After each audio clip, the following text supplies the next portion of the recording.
प्रिय मित्रों नमस्कार। मैं ओझा सर धरा क्लासेस के माध्यम से आपके बीच में उपस्थित हूँ। मैं आज आपको एक ऐसे प्रोनाउन के विषय में बताने जा रहा हूँ जो प्रोनाउन आपके जीवन में या हमारे आपके संबंध के बारे में बताता है, संबंध जोड़ने के विषय में बताता है। उसको हम इंग्लिश में रिलेटिव्स प्रोनाउन के नाम से जानते हैं। किस प्रोनाउन के नाम से जानते हैं? Relatives pronoun.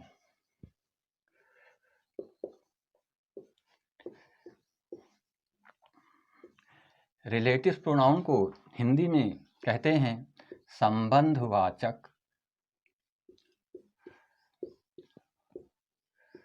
सर्वनाम। मेरे दोस्तों, ये प्रोनाउन संबंधवाचक होता है, जो कि संबंध बताता है सब्जेक्ट से सीधा। सब्जेक्ट के रूप में नाउन हो तो उस नाउन का संबंध जो होता है वो इससे हमें प्रकट होता है। और दूसरी चीज़, ये एक सेंटेंस को दूसरे सेंटेंस में जोड़ने का भी कार्य करता है, कंजक्शन का भी कार्य करता है। तो ये कंजक्शन क्या है, किस वर्ड से इसको हम जोड़ते हैं? कंजक्शन तो बहुत कुछ होते हैं, कई होते हैं। उनमें से आज हम ऐसे कंजक्शन के विषय में आपको बताऊंगा कि जो आप लोग अभी तक समझ रहे थे कि ये क्वेश्चन वर्ड हैं। तो क्वेश्चन वर्ड होते हुए भी ये किसका काम करते हैं? कंजक्शन के कार्य करते हैं। एक सेंटेंस को दूसरे सेंटेंस में जोड़ने का कार्य करते हैं और सीधे संबंध अपना स्थापित करते हैं। किससे? जो सेंटेंस का सब्जेक्ट होता है। तो इसके अंतर्गत सबसे पहले हम आपको हु के बारे में बताना चाहता हूँ। अब हु जो है ये इंटरोगेटिव वर्ड्स है। जैसे पूछा जाए who are you, who is your father, तो यहाँ पर यह क्वेश्चन वर्ड होते हुए भी संबंध को बताता है, जिसको हम जो के नाम से जानते हैं, जो। और यह केवल पर्सनल प्रोनाउन के तहत प्रयोग किया जाता है, पर्सनल प्रोनाउन के रूप में। अब पर्सनल प्रोनाउन का मतलब क्या हुआ? व्यक्तिवाचक, व्यक्ति के लिए ही प्रयोग इसका होता है, जिसको हम हु कहते हैं। अब हम इसे कैसे क्लेरिफाई कर सकते हैं कि कैसे प्रयोग किया जाएगा, कब प्रयोग किया जाएगा, इसकी आवश्यकता क्या है? तो इसको जानने के लिए जैसे यहाँ पर हम लिख दें दिस इज ए बॉय, और दूसरे सेंटेंस में लिख दें ही इज माई ब्रदर। ध्यान दें, ये सेंटेंस आपके दो हैं। This is a boy, he is my brother. यह एक लड़का है, वह मेरा भाई है। या तो इसको हम इस तरह से भी कह सकते हैं दिस इज ए बॉय। यहाँ पर हम इस सेंटेंस को जोड़ने के लिए हु का प्रयोग करेंगे, और हु का प्रयोग करेंगे तो इसको हम जो थर्ड पर्सन का प्रोनाउन ही है इसको हटा देंगे, क्योंकि इस ही का प्रयोग किसके लिए आया है? बॉय के लिए आया हुआ। तो ये हम हटा देंगे। तो this is a boy who is my brother. इस रूप में हम इसको लिख सकते हैं कि this is a boy he is my brother. तो ये संबंध जो है आप देख रहे हैं कि ए बॉय का संबंध सीधे हु से जुड़ता है। ए बॉय का संबंध यहाँ पर हु से जोड़ दिया गया है। तो हम इसको इस रूप में लिखते हैं। और देखें कि दिस इज मोहन,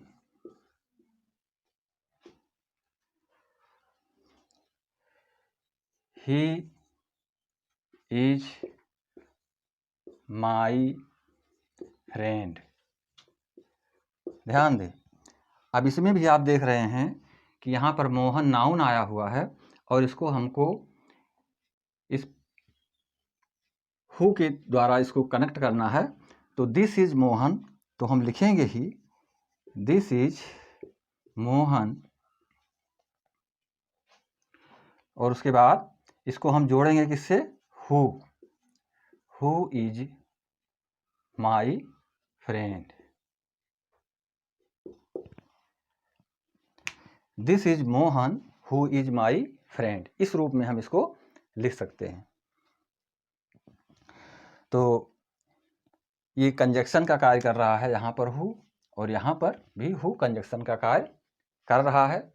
तो इसको हम व्यक्ति के लिए प्रयोग करते हैं, जिसको हम जो के रूप में जानते हैं, और ये हमारे लिए केवल व्यक्तियों के लिए ही प्रयोग किया जाएगा, चाहे वो प्रॉपर नाउन के अंतर्गत हो, चाहे वो कॉमन नाउन के अंतर्गत हो। हमें इसको हम हु का प्रयोग तभी करते हैं। अब हम इसी प्रकार से लिख सकते हैं, आई met him, he was my son। ध्यान दें, I met him, he was my son. तो यहाँ पर आप देख रहे हैं कि यहाँ पे ऑब्जेक्ट के रूप में हिम आया हुआ है और इसको हमें जोड़ना है। तो I met him, he was my son, मैं उससे मिला, वो मेरा पुत्र था। तो यहाँ पर ध्यान दें, हम लिखेंगे I met him who was, who का प्रयोग करेंगे, हु वाज माई सन। तो आप देख रहे हैं कि I met him who was my friend my son. तो इस हु का संबंध सीधे किससे हुआ, हिम। हिम क्या है, ही का ऑब्जेक्ट है। ऑब्जेक्टिव कैसे प्रयोग किया गया है। तो यहाँ पर आप देख रहे हैं कि इस हु का संबंध सीधे नाउन मोहन से हुआ, इस हु का संबंध सीधे प्रोनाउन थर्ड पर्सन से ऑब्जेक्ट के रूप में हिम से हुआ, और इसी तरह से इस हु का संबंध सीधे जो है कॉमन नाउन के तहत जो है बॉय से हुआ। तो यहाँ पर हम देख रहे हैं कि ये दो चीज़ें बताता है, एक तो सेंटेंस को जोड़ने का कार्य करता है हु, और दूसरा जो है नाउन से संबंध बताने का कार्य करता है। तो इसको हम इस रूप में लिख सकते हैं और समझ सकते हैं। अब हम एक दूसरे वर्ड्स जो कि कंजक्शन का कार्य करते हैं उनके विषय में बताने जा रहा हूं। यहाँ पर ध्यान दें, अब हम बताने जा रहे हैं आपको whom का प्रयोग। whom क्या होता है, whom जो है ये ऑब्जेक्ट का कार्य करता है, और इसका प्रयोग हम इस प्रकार से करते हैं कि this is the man,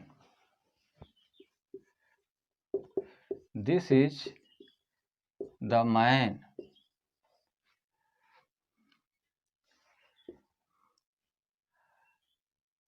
I knew him. ध्यान दें, अब ये सेंटेंस देखें, this is the man I knew him, यही आदमी है या यह इस आदमी को मैं, आई नो हिम मतलब मैं, न्यू हिम मैं उसे जानता हूँ, अर्थात उस आदमी को जानता हूँ। तो यहाँ पर हम प्रयोग करेंगे कि दिस इज द मैन, और यहाँ पर हम क्या कर देंगे, whom का प्रयोग करेंगे, whom आई न्यू। अब हिम लिखने की जरूरत नहीं है क्योंकि मैन के लिए हिम का प्रयोग किया गया है। तो यहाँ पर this is the man whom I knew, यह आदमी है जिसको मैं जानता हूँ। तो यहाँ पर whom का प्रयोग जिसके लिए किया गया है। इसी प्रकार this is the boy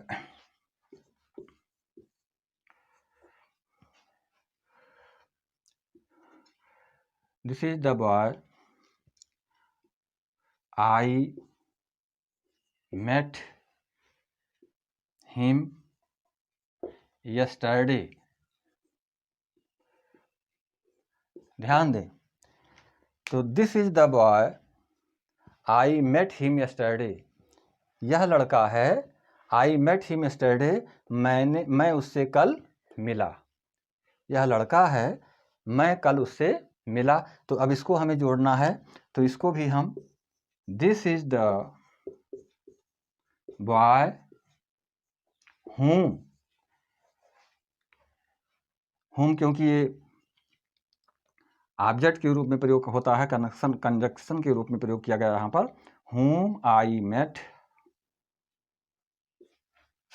yesterday। अब इसमें ये ध्यान देना है कि यदि दूसरे सेंटेंस में ऑब्जेक्ट का प्रयोग किया गया हो और पहले सेंटेंस में उस ऑब्जेक्ट के विषय में नाउन के रूप में प्रयोग किया गया हो, तो ऐसी स्थिति में हम उस ऑब्जेक्ट को नहीं लिखते हैं। तो this is the boy whom I met yesterday, ये वही लड़का है जिससे मैं कल मिला था। तो इस तरह से हम इसको whom के प्रयोग को समझ सकते हैं और इस whom के प्रयोग को लिख भी सकते हैं, जिससे हमारे लिए कोई दिक्कत की बात नहीं होगी। और यदि हम इसको नहीं समझ पाते हैं तो हमारे लिए दिक्कत की बात हो सकती है।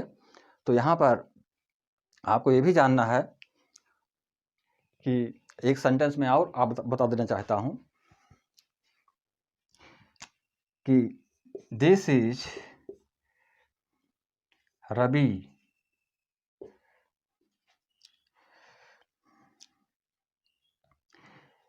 एवरी ऑल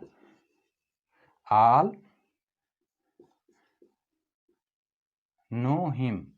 अब ध्यान दें, ये सेंटेंस आपका दो सेंटेंस है कि दिस इज रवि, यह रवि है, ऑल नो हिम, सभी लोग उसको जानते हैं। तो इसको हम इस तरह से लिखेंगे कि this is Ravi whom all know। This is Ravi whom all know। तो whom का मतलब जिसे या जिसको होता है, ये जो है ऑब्जेक्ट के रूप में प्रयोग किया जाता है और इसको हम कंजक्शन के तहत लिखते हैं इस प्रकार के सेंटेंसों में। अब अगला वर्ड्स जो मैं आपको बताने जा रहा हूं उसको हुज कहते हैं। हुज का मतलब जिसका या किसका, हाँ जिसकी, इसके लिए इसको हिंदी में प्रयोग करते हैं। हमें ये हुज माने जिसकी या जिसका, दोनों अर्थ होता है। तो इसको हम पॉसेसिव केस में प्रयोग करते हैं। पॉसेसिव केस का मतलब, पॉसेसिव केस में हिंदी के रूप में जैसे का, की, के, ये वर्ण आते हैं, का, की, के वगैरह, पॉसेसिव केस में इसका प्रयोग किया जाता है। जहां पर हम ऑफ का प्रयोग करते थे तो उस स्थान पर हम का, इसको पॉसेसिव के रूप में समझेंगे। तो पॉसेसिव के रूप में होने का नाते इसको हम इस तरह से लिखेंगे,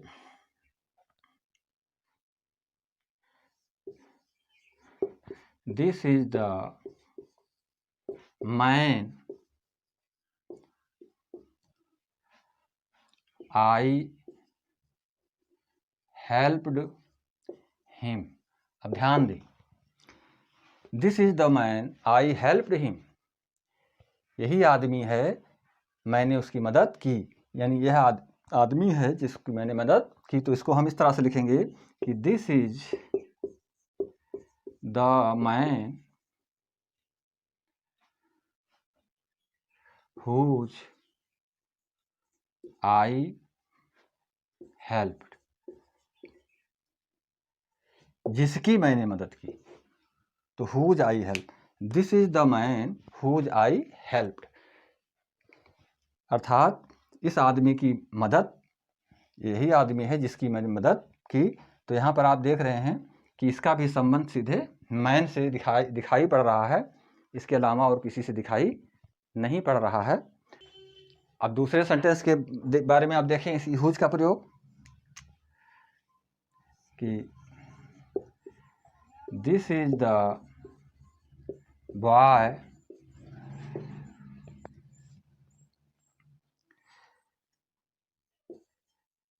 हिज मदर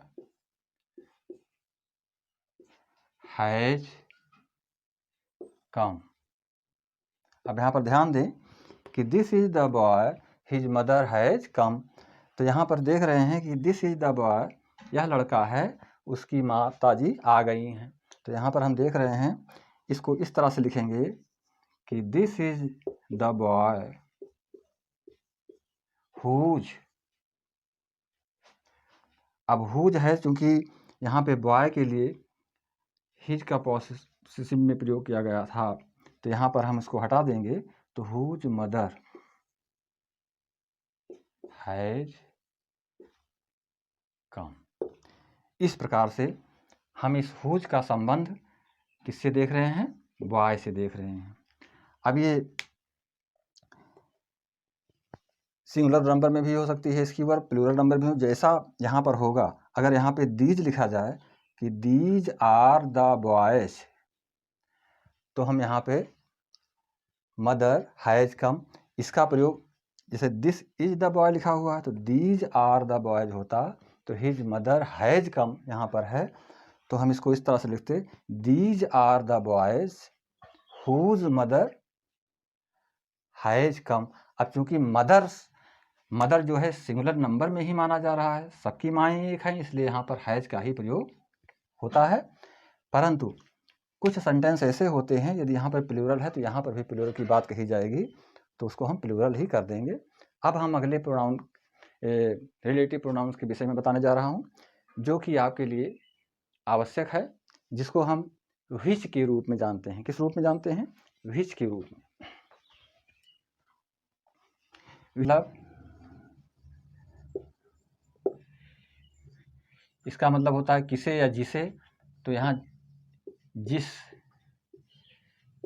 जिसे या जिस के लिए प्रयोग करते हैं, या जो के लिए भी प्रयोग करते हैं, जिसे व जो। तो यहाँ ध्यान दें, इसको हम भी इस तरह से लिख सकते हैं, this is the pen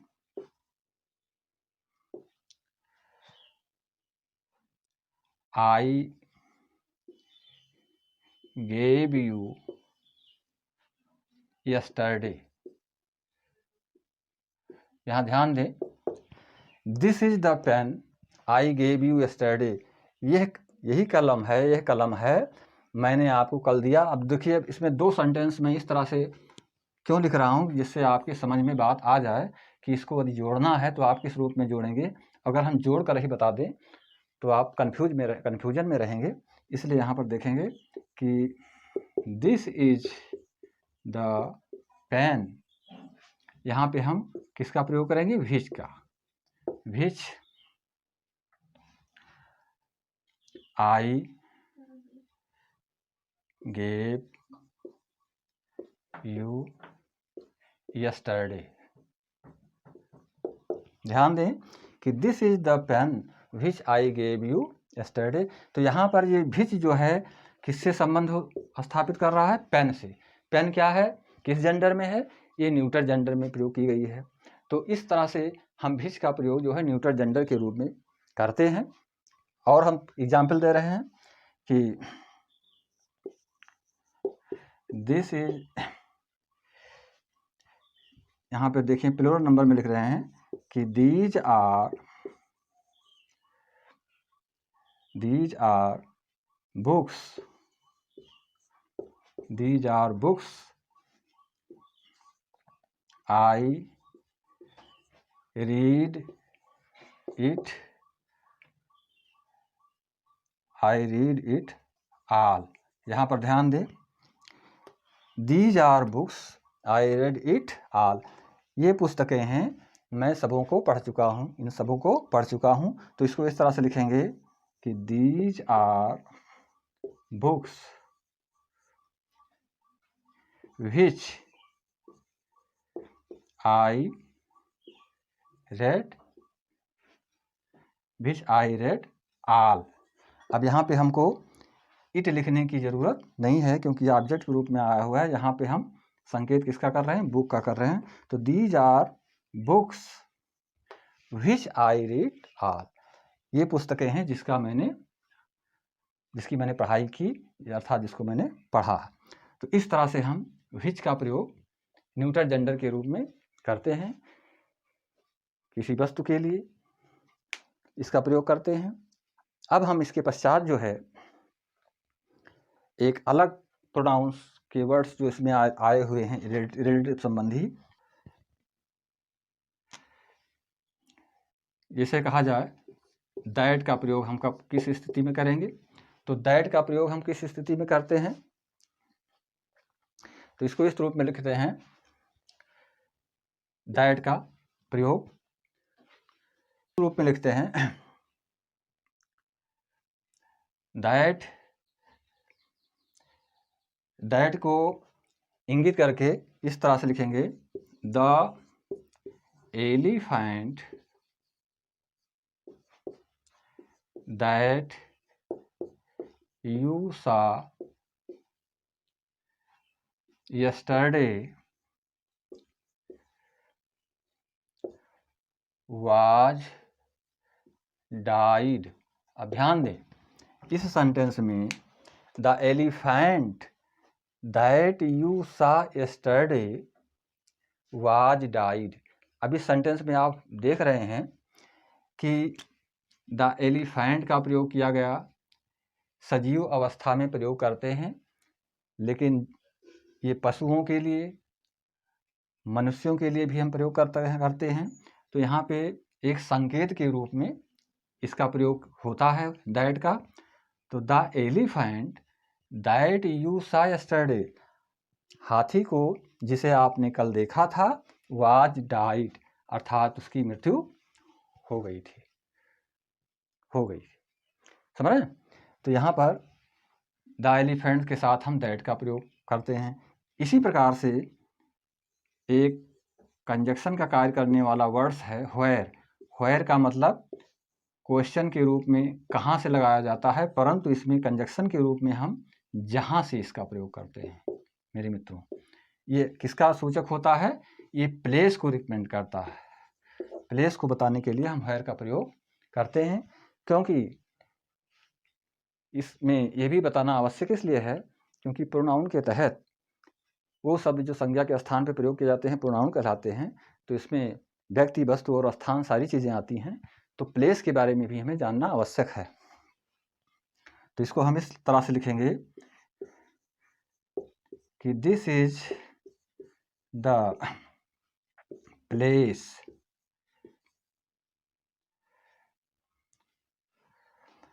I